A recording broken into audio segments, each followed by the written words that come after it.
Welcome, everybody, to this week's episode. We really appreciate you joining us. This podcast really shows us how we can all learn, live, and thrive off of each other. By sharing our knowledge through our conversations, we will impart some knowledge whilst learning ourselves how to progress even further. Here is your host. Me, Terry D, and welcome to Series 3, Episode 22 of Around the World Today. And this episode is entitled, It's December 2020, and thank God it's almost over. Now, before we confirm the results of the Electoral College, I'm going to play you two songs. One of them is how Donald Trump thinks that it's gone. And the other one is, it's actually gone. But the both song is the same song.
Alas, for Donald Trump, that's not how actually it went, did it?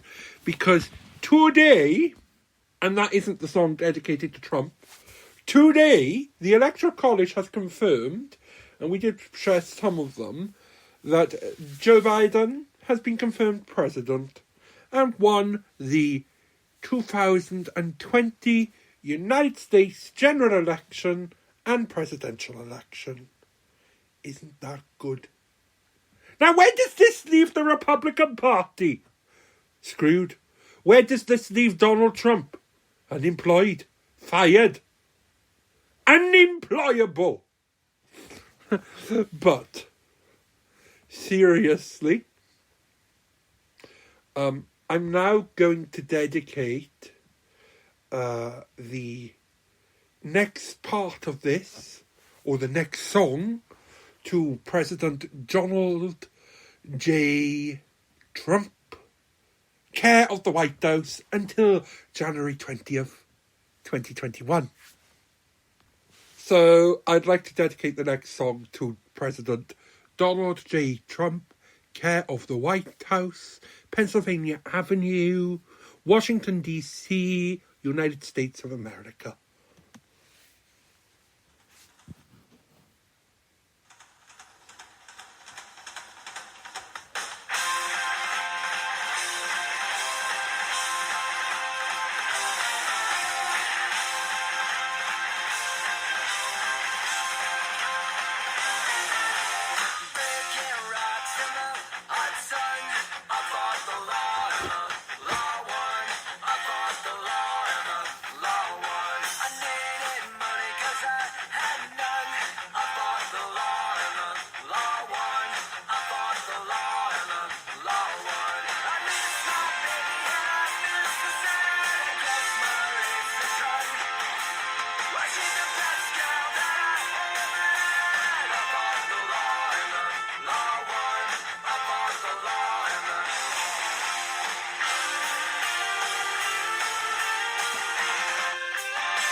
And that was an advert. That was a song dedicated to President Donald J. Trump, who is currently looking for U-Haul removers to move him across country to Florida. Now, today in America, it was confirmed by the Electoral College that Joe Biden from Scranton, Pennsylvania, won the election. And I'm going to play you some of the Electoral College because it's such a good day. Because today for American democracy, it's starting to look like, well, where was the proof, Mr. Trump? The courts, the Supreme Court, you even stacked the Supreme Court with your own picks, and you still lost the election, President Trump. But, yes. But here's some of the stuff. The electors of the Commonwealth of Pennsylvania have cast 20 votes for the Honorable Joseph R. Biden for President of the United States. We will now proceed with the casting of the ballots for President.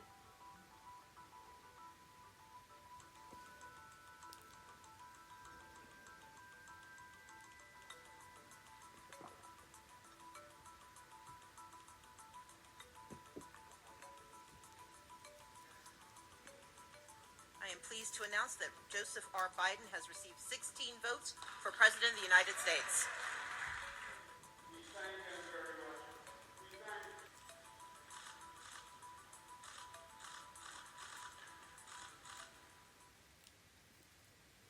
So, President Biden has officially won the contest to be president with 306 Electoral College votes. And what has President Trump said about this? So, let's check Twitter. Because we all know that during this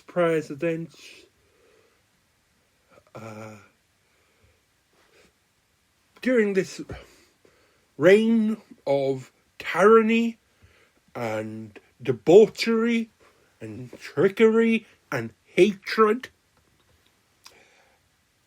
And if I've left anything out, please insert here. And keep inserting here. And insert here. Of President Donald J. Trump. I left the inserts for you to add your own words. Feel free to add them in, but remember what I said, because I really jumped right now. But President Trump's had a busy day tweeting. Do you know something? Wouldn't it just be easier if they took,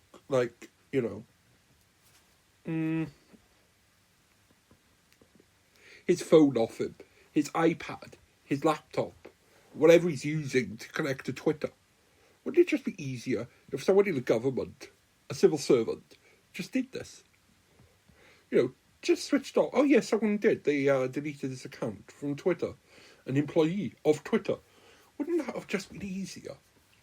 I'm wondering, after the 20th of January, will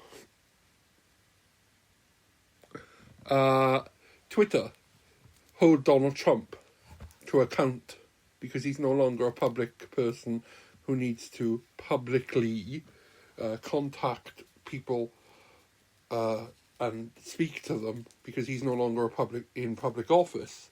He would have left public office, so he will be covered under public liability laws and stuff like this. However, today, Deputy Attorney General Jeff Rossum, an outstanding person according to Donald Trump, will become acting Attorney General. Highly respected Richard Dohe will be taking over the duties of Deputy Attorney General. Thank you to all. The rats are running from the sinking ship even. So the rats are, it's quite hilarious, right? Now, according to Donny, a few hours ago, 4 hours ago, wow, this report shows a massive fraud, election-changing result. Actually, it really doesn't, Donald, because the result has been certified by the Electoral College. The result has been certified in a vote by the people. You lost on both counts. Then we have the fact that you went to the Supreme Court and the legal way. May I remind you of,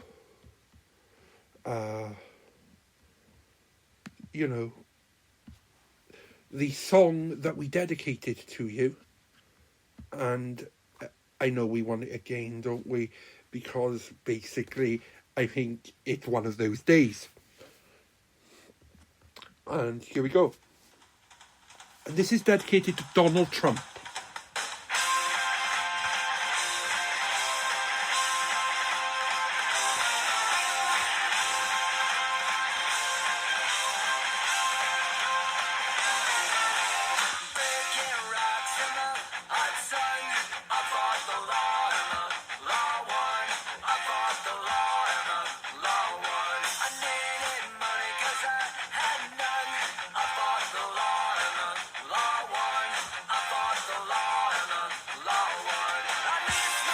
Sorry, but, even from the first 38 seconds of the song, it explains Donald Trump, doesn't it? And I'm going to thank Green Day for this version today. But it does. He fought the law, tried to, e.g. the Constitution and how elections are. And the law in every state that Donald Trump tried to fight it actually won. And Donald Trump is almost broke, so needed to be president to sustain the money and the income. But this ain't going to happen. But, more song.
Okay, people, let's join in on the last verse.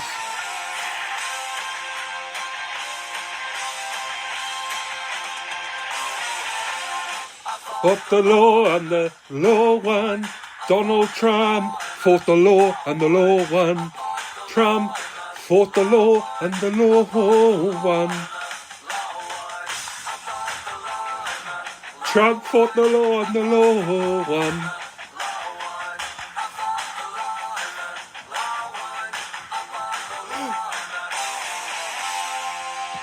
So, basically, Donald Trump tried to fight the law, tried to fight the Constitution, tried to fight the courts, tried to fight the electoral process. And guess what? The law and the process won. Donald Trump lost the general election to be president of the United States. Now, he didn't only lose one election. Everyone says that it's one election, but actually, no, it's not. It didn't become one election for president until today, because theoretically, until the Electoral College confirmed the result, and it's confirmed by Senate and the Congress, the House of Representatives, so e.g. the Congress, it's not one election, it's been 51 individual elections because of the states and so on. So basically Donald Trump lost quite a few times, and he tried to fight multiple cases in different laws and jurisdictions within the United States and lost.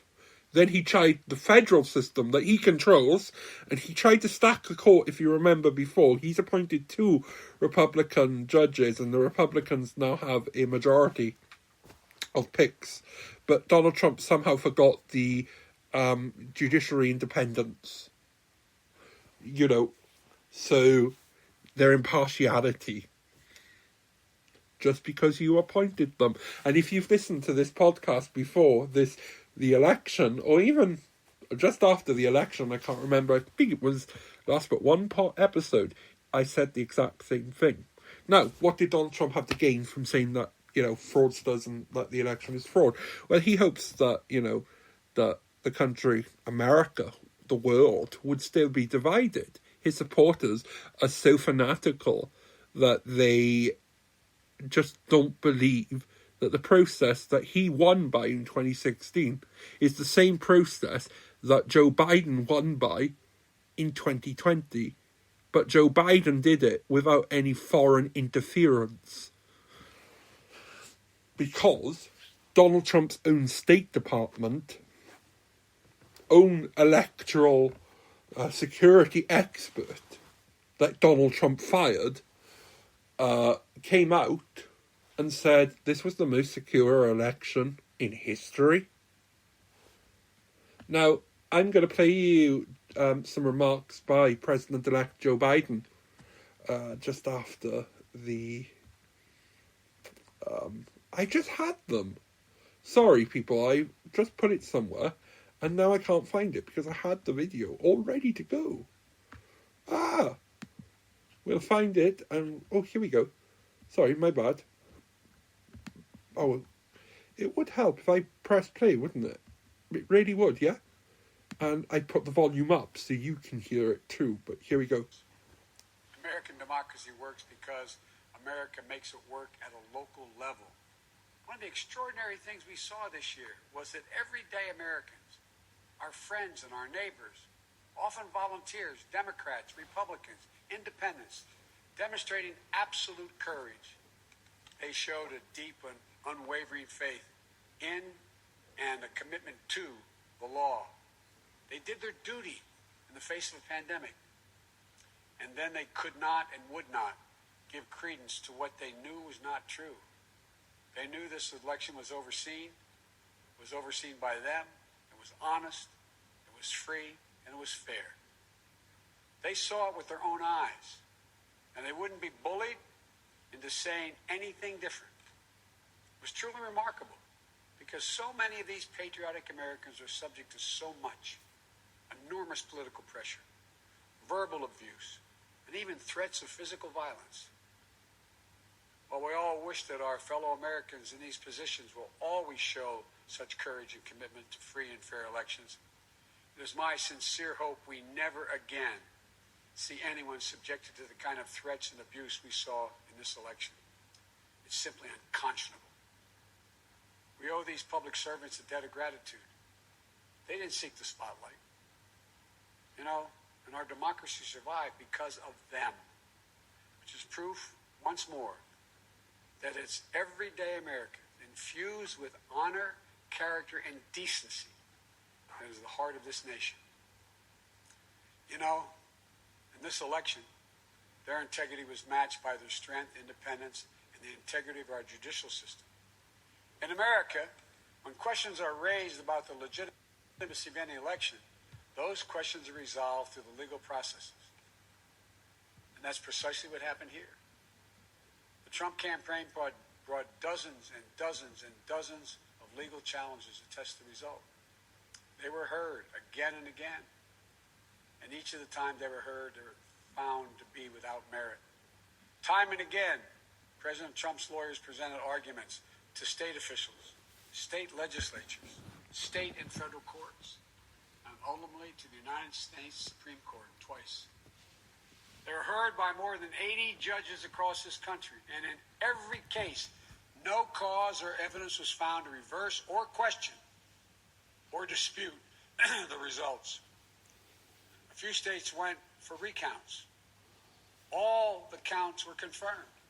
The results in Georgia were counted 3 times. Didn't change the outcome. The recount conducted in Wisconsin actually saw our margin grow. The margin we had in Michigan was 14 times the margin President Trump won that state by 4 years ago. Our margin in Pennsylvania was nearly twice the size of the Trump margin 4 years ago. And yet, none of this has stopped baseless claims about the legitimacy of the results. Even more stunning, 17 Republican attorneys general and 126 Republican members of the Congress actually signed on to a lawsuit filed by the state of Texas. That lawsuit asked the United States Supreme Court to reject the certified vote counts in Georgia, Michigan, Pennsylvania, and Wisconsin. This legal maneuver was an effort by elected officials and one group of states to try to get the Supreme Court to wipe out the votes of more than 20 million Americans in other states, and to hand the presidency to a candidate who lost the Electoral College, lost the popular vote, and lost each and every one of the states whose votes they were trying to reverse. It's a position so extreme, we've never seen it before. A position that refused to respect the will of the people, refused to respect the rule of law, and refused to honor our Constitution. Thankfully, a unanimous Supreme Court immediately and completely rejected this effort. The court sent a clear signal to President Trump that they would be no part of an unprecedented assault on our democracy. Every single avenue was made available to President Trump to contest the results. He took full advantage of each and every one of those avenues. President Trump was denied no course of action he wanted to take. He took his case to Republican governors and Republican Secretary of State, as he criticized many of them, to Republican state legislatures, to Republican-appointed judges at every level. And in a case decided after the Supreme Court's latest rejection, a judge appointed by President Trump wrote, quote, "This court has allowed the plaintiff the chance to make his case, and he has lost on the merits." End of quote. Lost on the merits. Even President Trump's own cybersecurity chief, overseeing our elections, said it was the most secure election in American history, and summarily was let go. Let me say it again. His own cybersecurity chief, overseeing this election, said it was the most secure in American history. You know, respecting the will of the people is at the heart of our democracy, even when we find those results hard to accept. But that's the obligation of those who have taken on a sworn duty to uphold the Constitution. 4 years ago, when I was a sitting vice president of the United States, it was my responsibility to announce the tally of the Electoral College votes in the joint session of Congress that voted to elect Donald Trump. I did my job. And I'm pleased, but not surprised, by the number of my former Republican colleagues in the Senate who have acknowledged already the results of the Electoral College. I thank them, and I'm convinced we can work together for the good of the nation on many subjects. That's the duty owed to the people, to our Constitution, to our history. You know, in this battle for the soul of America, democracy prevailed. We, the people, voted. Faith in our institutions held. The integrity of our elections remains intact. And now it's time to turn the page, as we've done throughout our history, to unite, to heal. As I said in this campaign, I will be president for all Americans. I'll work just as hard for those of you who didn't vote for me as I will for those who did. There's urgent work in front of us. Getting this pandemic under control and getting the nation vaccinated against this virus. Delivering immediate economic help so badly needed by so many Americans who are hurting today. And then building our economy back better than it ever was. In doing so, we need to work together to give each other a chance to lower the temperature. And most of all, we need to stand in solidarity as fellow Americans, to see each other, our pain, our struggles, our hopes, and our dreams. We're a great nation.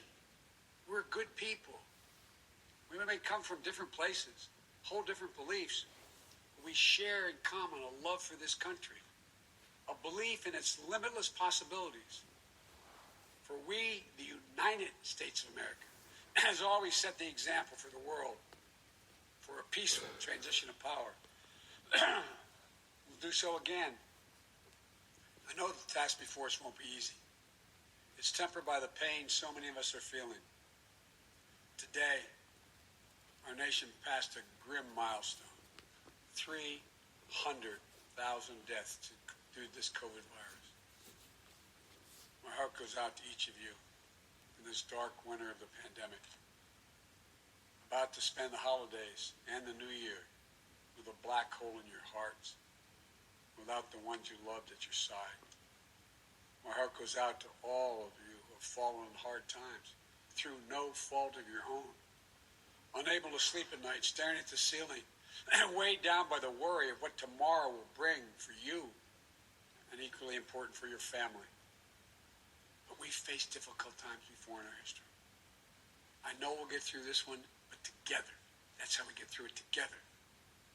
So as we start the hard work to be done, may this moment give us the strength to rebuild this house of ours upon a rock that can never be washed away.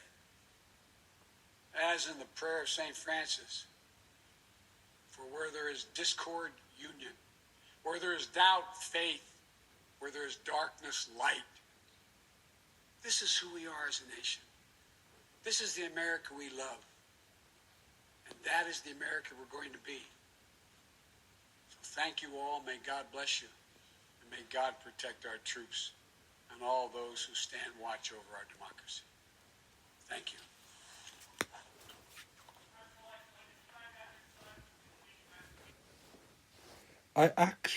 That was the first time that I had listened to that speech. And you can tell that he was getting emotional. Because as he was talking, he was caught. It was like an emotional cough. But the words that he said were quite poignant. Now, here in the UK, over the last couple of weeks, the B word has made a startling comeback. Brexit. And, as we're dedicating songs to people today, I really want to dedicate this song as well to Boris Johnson and certain bills that he's been bringing through the Parliament lately. And certain bills that he's been bringing through the Parliament, as I said, lately. But here we go.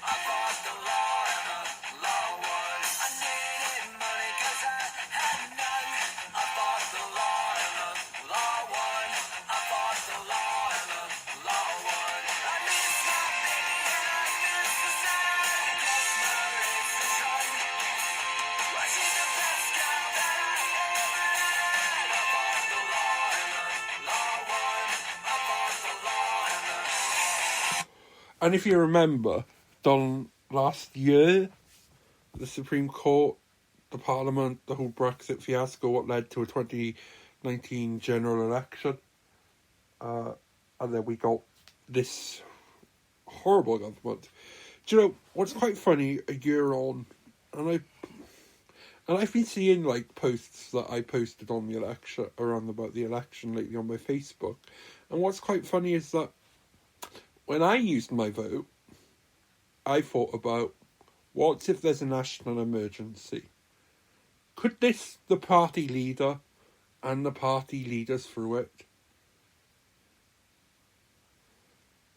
I cast my vote wisely because looking at this UK government's handling of Brexit, and even the Welsh government to a point lately, because they've been saddled by decisions that have been made for them by Boris Johnson doing a press conference, not being tight-lipped, not talking to local government, just going off and saying that everything could be back to normal by Christmas and promising everyone a great Christmas, when we're in the midst of a pandemic and the Welsh Health Service, thanks to underfunding from the Westminster government, is currently overstretched. And it's the same in England too, and it's the same in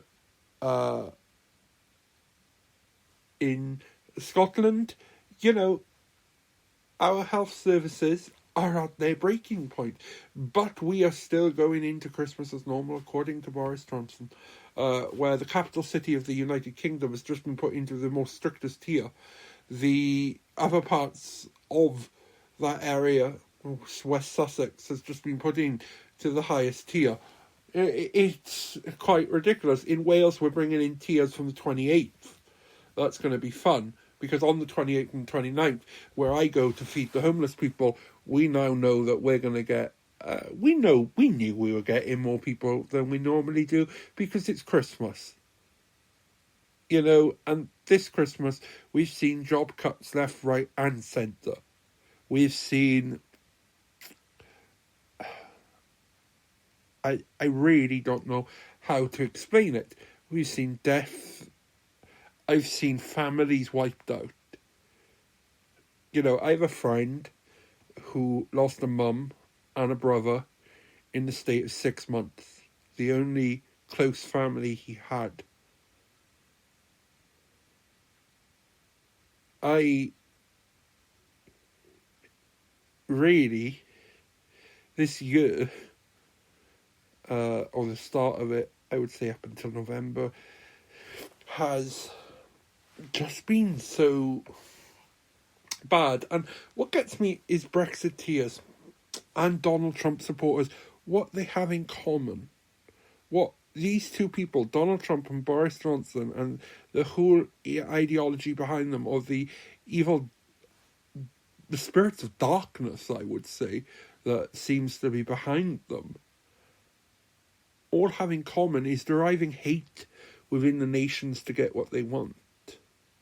When actually, we don't need the hatred, we don't need these divides, because basically, in the end, the law does always win. You know, and also, I'd like to remind you again, to these people, if you've been listening to this, love always wins. Hatred doesn't.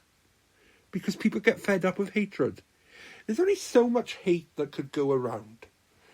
And there's only so much of disliking and hating someone that you can do before you become ill yourself.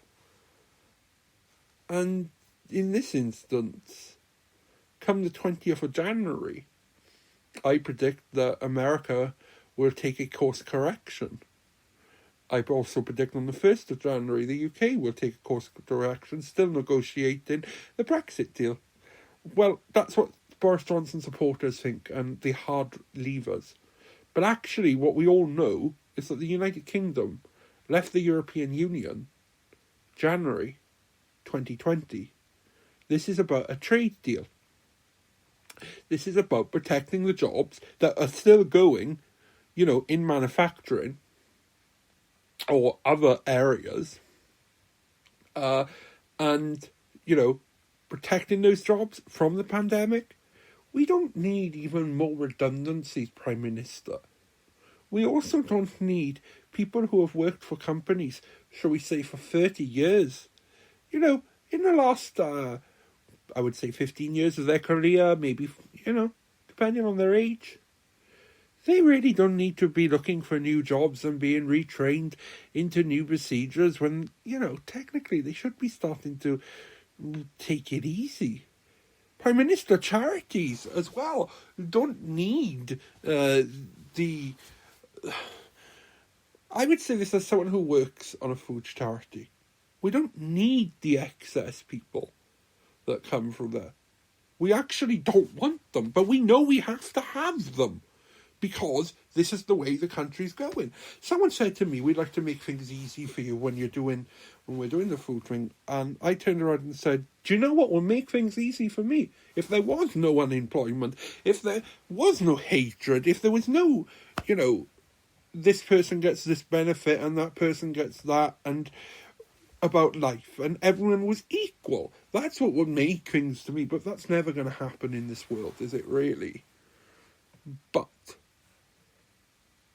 although we are not equal, we can share, and we can try and help make things a bit better for other people, can't we?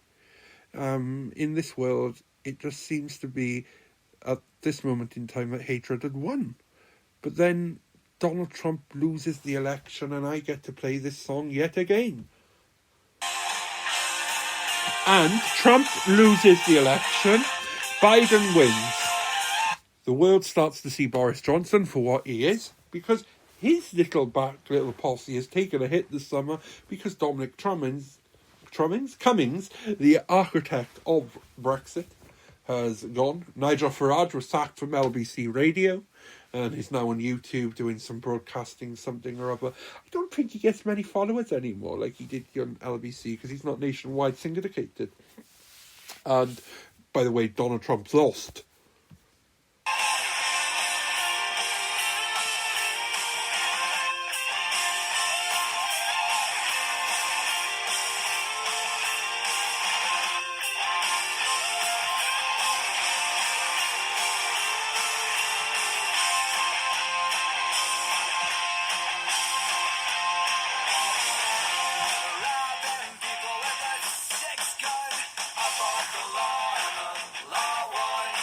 Now, about that, Donald Trump has been robbing people, hasn't he, really? Because whenever a foreign diplomat stays in Washington, D.C., they stay at the Trump Plaza, e.g. Trump's company, where he is the majority shareholder, gets the profit and gets the money. So Donald Trump gets the money. He's been robbing your tax money too. Now, all of this money that he's been putting in to his legal challenges, wouldn't it be... Can you imagine how much he could have done if he had just donated that money to healthcare and providing healthcare free at the point of entry for every US citizen, no matter how much money was in their bank account, no matter where they worked, pre-existing health conditions. They just got their universal health care and were able to see a doctor. I shudder to think about the costs of people who have contracted COVID-19 and are not like Rudy Giuliani and Donald Trump and able to take cocktails of drugs that are experimental, or can afford the doctors and nurses, the best ones in America. I shudder to think what kind of treatment that they are receiving, because here in the UK we have something called the National Health Service. Please go read about it if you're in America. Take a look at it. Take a look at its history. It's free at the point of entry, no matter who you are, no matter how much money you've got. Lords, ladies, rich people, poor people, people who live on the streets, ex-servicemen and women, vicars, kids, old people, young people. We all have something in common in the UK, and that's the NHS that brings us into the world. 9 times out of 10, every baby born in the UK is born in an NHS hospital, from cradle to grave. That's the mission of the NHS. And it's quite bizarre to me that a country as vast as America, and rich as well, doesn't have universal healthcare free at the point of entry to everyone. But when you use a campaign and you pull it apart and you try and make out that universal healthcare is a socialist, communist way and it's going to destroy our way of life, and then you bring religion into it. And then you try and rip into your opponent's religion.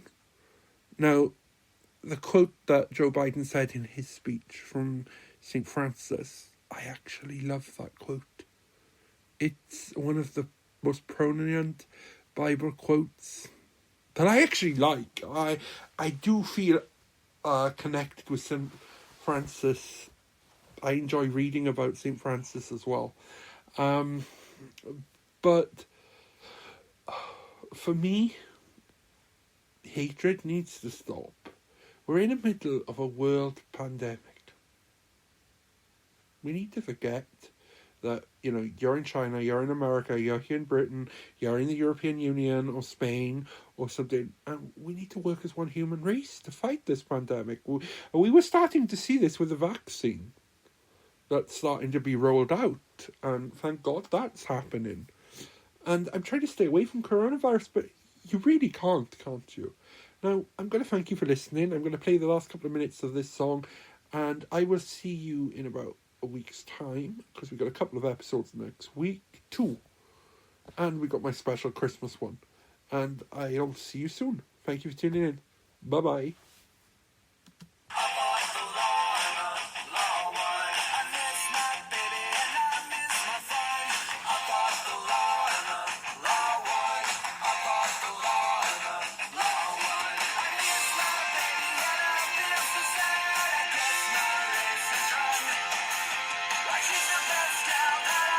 If you enjoyed today's show, please head over to iTunes, give us a rating, and leave a review.